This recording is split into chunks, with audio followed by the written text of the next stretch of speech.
Hi viewers, welcome to our channel. இன்றைக்கி நம்ம சேனலில் சாம்பார் பொடி தான் வறுத்து அரைக்க போகிறோம். ஒரு சின்ன ஃபேமிலிக்கு ஒரு மாதத்துக்கு வர்ற அளவுக்கு சாம்பார் பொடி இன்றைக்கி எப்படி அரைக்கிறது, என்ன அளவுன்னு பார்க்கலாம். இதுக்கு முதல்ல ஒரு வானிலையில் 1 கப் அளவு மல்லி எடுத்துக்கலாம்.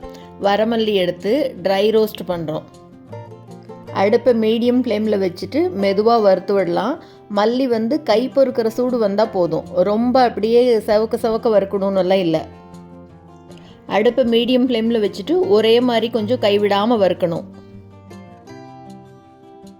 மல்லி கலர் மாதிரி பொரியற அளவுக்கெல்லாம் வறுக்க வேண்டாம், நல்ல கை பொறுக்கிற சூடு இருந்தால் போதும்.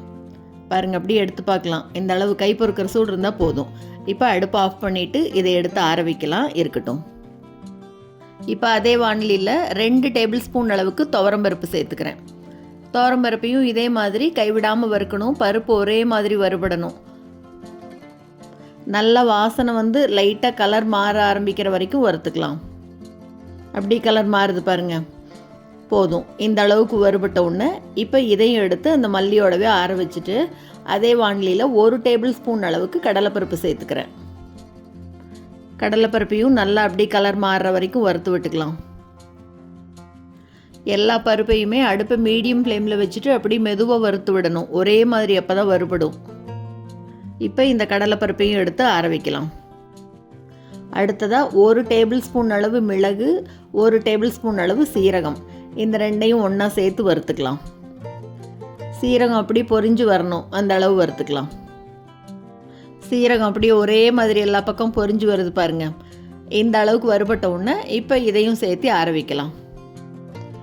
இப்போ 1/2 டீஸ்பூன் அளவு வெந்தயம், 1/2 டீஸ்பூன் அளவு கடுகு, இந்த ரெண்டையும் சேர்த்து வறுத்துக்கலாம்.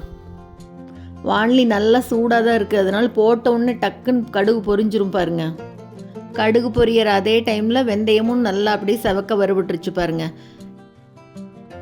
இப்போ எல்லாத்தையும் சேர்த்து ஒன்றா ஆற வைக்கலாம்.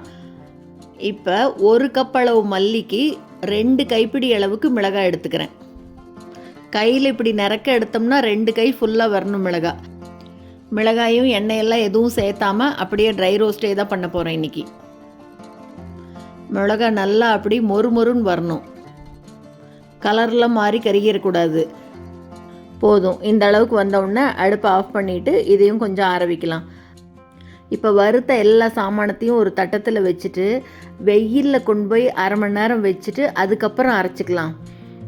இப்போ பாருங்கள், வெயிலில் வச்சு கொண்டு வந்தாச்சு இந்த மிளகாயை. இதை முதல்ல ஒரு மிக்ஸி ஜாரில் போட்டு ஒரு தடவை கொரகொரப்பாக இப்படி அரைச்சிக்கலாம்.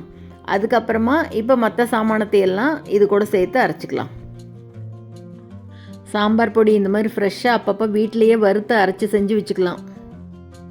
இப்போ இது எல்லாத்தையும் சேர்த்து ஒரு தடவை அரைச்சிட்டு இது கூட 1/2 டீஸ்பூன் அளவு மஞ்சத்தூள் சேர்த்துக்கிறேன். உங்ககிட்ட விரலி மஞ்சள் இருந்ததுன்னா இந்த பொருளெல்லாம் வறுக்கும் போதே அதையும் சேர்த்து வறுத்துட்டு பொடி பண்ணிக்கலாம். நான் இன்றைக்கி மஞ்சள் பொடி சேர்த்து தான் அரைச்சிருக்கேன்.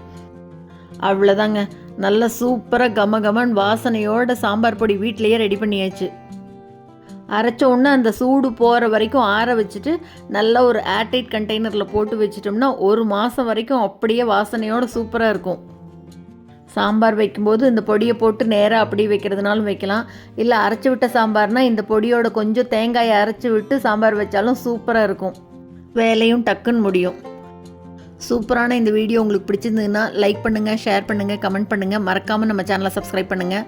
கூடவே பக்கத்தில் இருக்கிற பெல் பட்டனையும் தட்டி விட்டுருங்க. ஸோ நான் போடுற வீடியோ எதுவுமே மிஸ் பண்ணாமல் பார்க்கலாம். தேங்க்ஸ் ஃபார் வாட்சிங்.